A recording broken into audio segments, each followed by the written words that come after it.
Developing tonight, a community coming together with the goal of preventing yet another tragedy. This just 2 weeks after a student's death.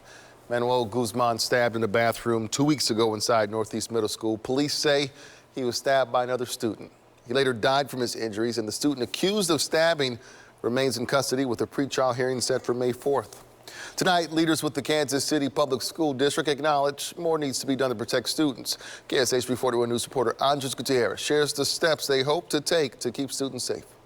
With a criminal and internal investigation underway, there weren't any specifics about the deadly stabbing that came up during tonight's meeting, but we did learn the steps that the district is taking to prevent another tragedy from happening.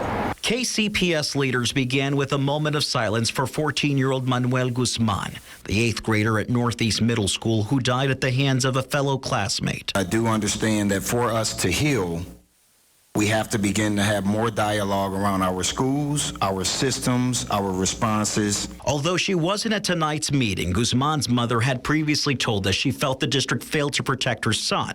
Last week, students protested over safety. In response, KCPS is in the process of auditing its security department and procedures, looking at possibly buying advanced tech to enhance safety protocols, reviewing their emergency operations plan, and talking with KCPD to get school resource officers into middle schools like they do at high schools. The loss of a student strikes at the heart of every single human who commits themselves to education. Who've had to teach virtually during most of the pandemic. Administrators believe that's put a lot of kids on edge. Our students were socially isolated for almost 2 years, and so them being able to reconnect and learn how to really just be in the same space with others and being able to engage. So we've seen a heightened level of conflict within our buildings. And also out on the streets, with Kansas City heading towards possibly another record-breaking year when it comes to homicides. We ask our broader community to lean in during this time to assist us in finding collective approaches